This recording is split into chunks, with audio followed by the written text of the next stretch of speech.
اور ابھی آپ کو کراچی کے موسم کے حوالے سے اپڈیٹ کریں۔ محکمہ موسمیات نے کراچی میں مانسون کے دوسرے اسپیل سے متعلق اہم پیش گوئی کر دی۔ محکمہ موسمیات کا یہ کہنا ہے کہ مانسون کا پہلا اسپیل کراچی سے ختم ہو گیا۔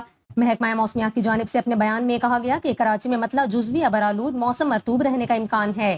زیادہ سے زیادہ درجہ حرارت 34 ڈگری سینٹی گریڈ ریکارڈ کیا گیا۔ جنوب مغربی سمت سے 15 کلومیٹر فی گھنٹہ کی رفتار سے ہوائیں چل رہی ہیں، جبکہ ہوا میں نمی کا تناسب 78% ہے۔ محکمہ موسمیات کی جانب سے یہ کہا گیا کہ مانسون کا دوسرا اسپیل 5 جولائی سے سندھ میں داخل ہو سکتا ہے، تاہم یہ کہنا قبل از وقت ہے کہ وہ اسپیل کراچی کو کب اور کس شدت سے متاثر کرے گا۔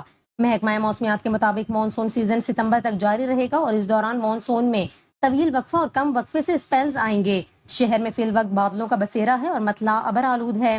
دوسری جانب آپ کو بتائیں کہ NDMA نے آئندہ 4 روز تک مانسون بارشوں کی پیشگوئی کرتے ہوئے ممکنہ سیلاب کا الرٹ جاری کر دیا۔ NDMA کے مطابق 5 جولائی تک کشمیر، اسلام آباد، پوٹھوہار، خیبر پختونخوا میں موسلا دھار بارشیں متوقع ہیں اور ممکنہ بارشوں کے نتیجے میں پشاور، چارسدہ، نوشہرہ اور کوہاٹ میں سیلاب کا خدشہ ہے۔